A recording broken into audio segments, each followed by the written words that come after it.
Good evening, everybody. My name is Ann Polaha, and my favorite kind of stories are personal stories, but tonight I'm not going to do a personal story. I'm actually going to do a folk story that turned into a ballet called Giselle.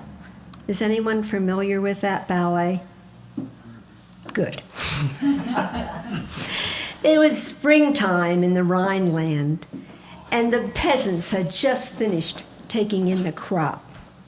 It was time for the festival of grapes. It was time to eat, drink, and be merry, and dance. Giselle loved to dance. Giselle was a quiet girl. She lived with her mother. Most of the time she was obedient, stayed at home and just helped out. But when she got a chance to dance, she came into her own. Giselle would go to every festival and she would dance. She knew every folk dance there was. She knew all the intricate steps. She could do them perfectly.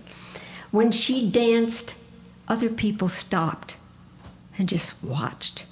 They watched her feet flying and her hands moving gracefully in the air and her hair flying. She was a wonder. In another story, in another place, she would have been a ballet dancer. Now, I didn't have to say Giselle was pretty. You knew that. There were a lot of young men in the village who wanted to be Giselle's boyfriend, but they didn't even dare try because Hilleron was already her boyfriend, at least according to him. Hilleron was a great big man with big shoulders and big chest and big thighs and big feet. And Hilleron did not know how to dance or like to dance or wanted anything to do with dancing. And that was okay because Giselle's mother told Hilleron that Giselle had a weak heart, and she didn't want her dancing anyway. Hilleron's plan for marrying Giselle would be to take her to his little cottage and keep her in the house, and all day long she could do the washing and the ironing and plan a delicious meal for him, and when he came home, she would be there just for him. And he would make sure she didn't do any of that dancing because he wanted to keep her safe, just for him. Well, let's get back to that festival of grapes. There was dancing, and Giselle was right out there on the floor, and she was doing her thing, and it was her passion to dance. And her hair was flying, and her arms were moving in the air. And a young lord was coming by on his horse. He was on his way to join a hunting party when he saw this young girl moving and dancing on the floor and everybody watching. His name was Lord Albert, and Lord Albert loved to dance. It was his favorite pastime next to hunting. He wanted to dance with this girl. He had to dance with this girl.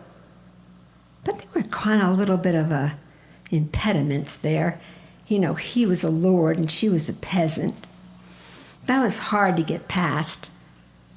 But more importantly, he was engaged to the princess.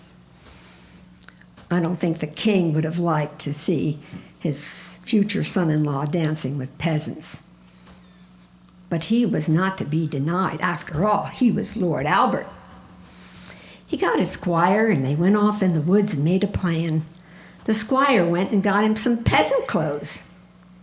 He put them on, tucked all his nice finery and his sword and his hunting gear away in the woods, and went to join the party. He walked up and asked Giselle to dance. They began dancing, and Giselle could not believe she had finally found someone who could dance, who could keep up with her, who knew all the dances. She was in love. Instantly. They danced the whole entire afternoon.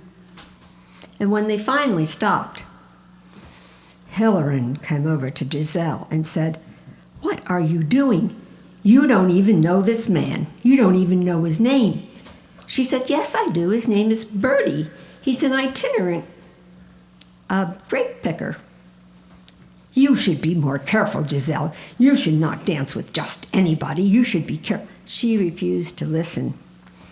The next day, there comes Bertie and Giselle, dancing their hearts away.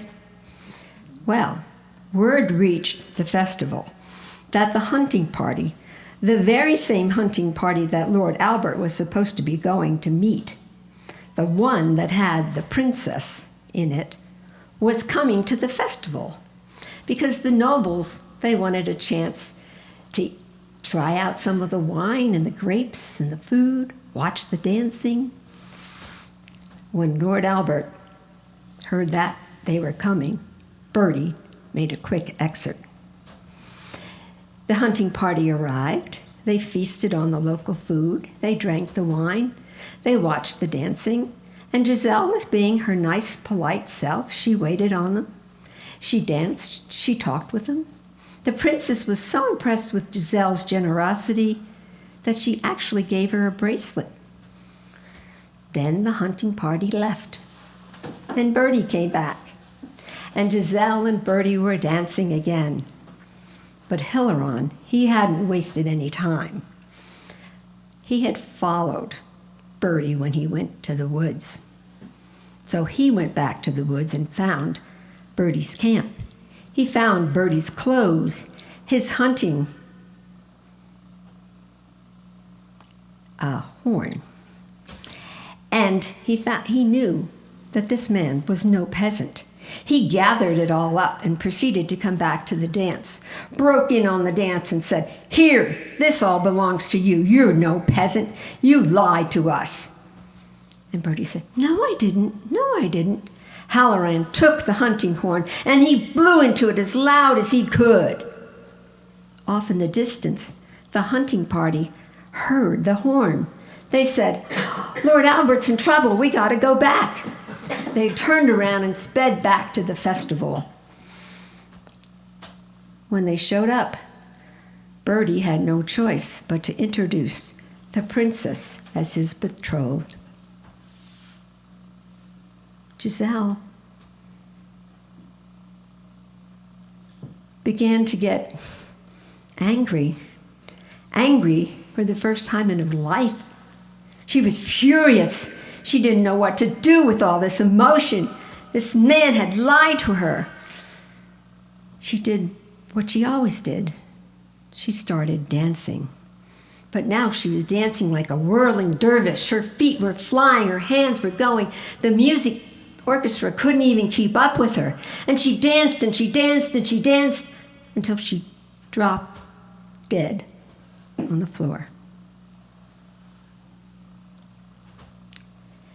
Giselle was buried in a cemetery. And it happened that that cemetery had a lot of women in it.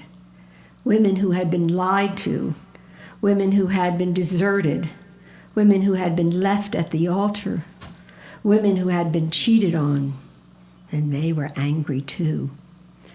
Their anger was so powerful that it boiled over and over and over, and it allowed these women to raise up every night from their coffins and fly through the sky in their white burial gowns with their hair flying out, looking for vengeance. Woe betide any man who came to the cemetery. And one did. It was Hilarion. He came to Giselle's grave, and he cried. He said, "Oh, Giselle, how did I let you die? I wanted to keep you safe. I wanted to keep you in my little house where you would be safe, where you could do my washing and my ironing and plan meals for me and be there when I came home. And now you won't be there, and I'll be all alone. I'm so sad." The women rose up. They came for Hilarion. They have a name. This is a factual name that you will recognize. They're called the Willies. the Willies came after Halloran. They forced him, they kicked his hands and they kicked his feet, and they made him dance. And he danced and he danced and he danced the whole night through, and he was so exhausted. They pushed him in the lake, and he was too tired to save himself, and he died. The Willies went to Giselle's grave, and they said, "Raise up, Giselle, and join us. You can be with us every night. You can fly around with us and seek revenge." Giselle thought, maybe I want to do that. I'm angry enough. She said, "I'll think about it." The next night, it was Lord Albert's turn to come to Giselle's grave. He said, "Oh, Giselle, I'm so sorry. I'm sorry. You're dead because of me, because all I could think about was myself and what I wanted. I didn't think about the effect it would have on you. I'm so sorry. I promise going forward that I will think of others before myself. I even embarrassed the princess. I didn't even think about her. She's history now. She won't talk to me. I promise going forward I'll be a good man. And I'm so sorry, Giselle."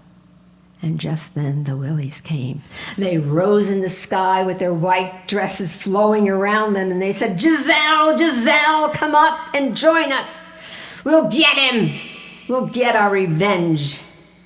And Giselle did come up from the grave, and she said, No, I'm not going to do this. This man is sincerely sorry. You will not harm him." And the Willies were angry, but they flew away. And Giselle went back to sleep in her grave peacefully forever. Thank you.